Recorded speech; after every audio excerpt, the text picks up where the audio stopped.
And her guru is Amitabha Buddha. Sometimes head above that Amitabha Buddha image. No, it's a red jewel, I think. Oh, up here, yeah. Yeah. Sometimes on her head, and sometimes up here is a little red Buddha called Amitabha Buddha. Okay. Why have the Amitabha Buddha there? Because Amitabha Buddha, her teacher, the people respect him, so always she had there. No? So that Tara. Then now we have to go to meditation, right? Tara meditation, right? Yes, at some point. Maybe this is a good time. No, what's the main topic to Tara meditation? What was the main word? We didn't write it down, but yes, that's it. That's the main topic today. Okay. So that now you, Tara, who she is, you know, right?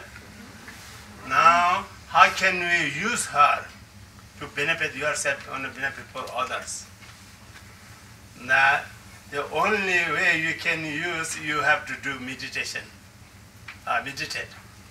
So the meditation, how can we do? As I mentioned this morning, those who are here, then Tara can visualize in front of you, Tara, and upon the lotus and the moon cushion. You imagine in space in front of you, floating in space, actually made out of three-dimensional light like a hologram, an 8-petaled lotus flower, white lotus flower sitting in space, and hovering above it, just a few inches above it, around what they call a moon cushion or a moon disk. It's just a flat white circle about the same diameter as the lotus flower beneath it, and it's just above it. And then Tara will be sitting on the moon disk or moon cushion. So these three things, the white lotus flower of light, moon disk made of white light round, and then Tara sitting on top of that. That's what you visualize in space in front of you, in all three-dimensional light, as if you can see through it, but every detail is clear, like a hologram. Okay, that height is sort of distant, you are what? One arm's length in front. Like this front. And not too high, not too low. No? Just your Eye level. eye level of this, yes. Visualize clear Tara. You need to study the paintings, you know, to visualize it. Yeah. Then, in case you want to look at, if it's too high, you have to go like this, you know? Too low, you have to look at it in this way. It's just this, you know, want to look at her, just you look at, you can see it, that Tara. That Tara are surrounded by, So it's surrounded by. all Buddhas, Bodhisattvas. So you imagine surrounding her in space, just sort of floating in space like little light birds, are all the Buddhas and Bodhisattvas and holy beings dedicated to the liberation of all others. Okay. Then yours, self, sitting in front of her. Right? Now she is there. Now in front of her, you're sitting, and not only by yourself. You just imagine your right side, your father, brother, uncle, grandfathers. If your mother, she's got child, sons, all the male beings, right side. Imagine all male beings. And left side, you begin start from your mother. The mother which you really love as age, That's what you can choose, No? Early age you love very much, that's how or later age you love, that's one. Mother, aunt, sister, grandmother, all female beings. Then right behind you, or your friends, or strangers, male, can be male, female, both. Then right in front of you, your enemies. The extreme enemy, then little extreme. Yes, so in front, the most hideous enemy that you hate the most, and then beyond that, the ones you hate a little bit less. So on the right, okay, this is what you're visualizing. You visualize Tara surrounded by all these holy beings. And then here you're sitting, but you're supposed to visualize to your right, first your father, and then male relatives, and then all male beings in the universe. Imagine they're all here on your right. And then your left, your mother and your other female relatives, and then all female beings in the universe on your left. And as he said, the mother, by the way, visualize the mother at the time of your life in which you loved her the most. Rinpoche has been trained by Americans who sometimes don't like their mothers very much. So in Tibet they say you're always grateful for your mother's kindness, and some Americans say, really? You know? So he's altered the teachings here. Imagine the mother at that stage of your life when you were most grateful to her. And then your grandmother, sister, this and that, all female beings in the universe. Behind you, your close friends, other friends, and then all strangers, neutral people. And then in front of you, your enemies, starting with the strongest one. In each case, it's the strongest one, but in this case, strongly negative. And then less negative, all enemies on this side. So you're imagining actually all living beings around you. The entire universe of living beings. Just humans? Just humans here. 1, 2, 3, 4.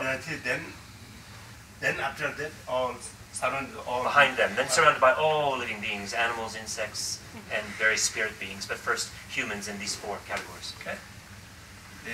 It's not just your imagination. You feel it real. You understand? Yeah, you try to feel it real, and you actually can if you try. You can actually imagine them standing there looking at you. Eventually you can get not in beginning, okay?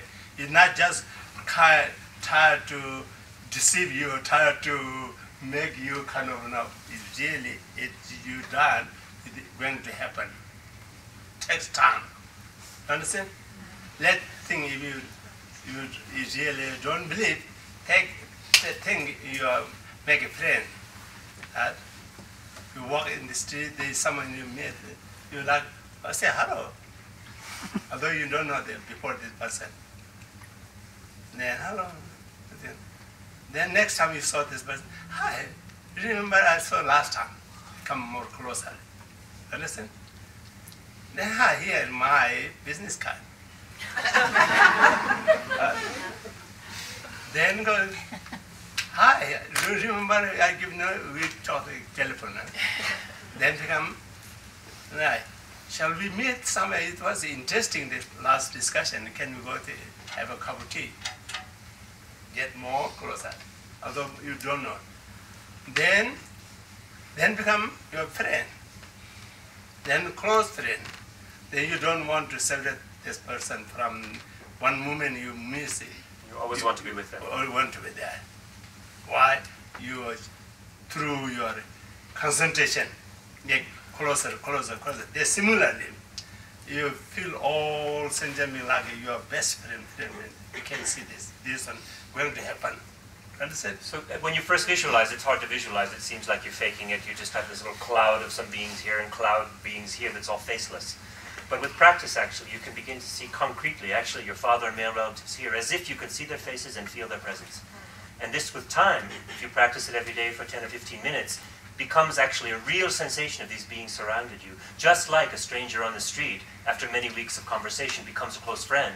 So also, what at first was a very vague, oh, I can't meditate because I can't see anything, with time and practice, it becomes a very real feeling. And not just a feeling, you are, he says, surrounded by that. Okay? And there's people, beings who are not just only, those all speak same language. Okay? For us, English. For us, English. Everyone speaks the American accent. American accent. But we don't have an accent. Many accent they have American. So everyone speaks in our same language. Okay.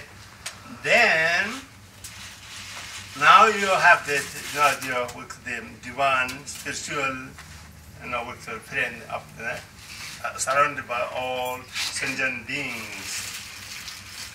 Now you make this one physical object to practice that.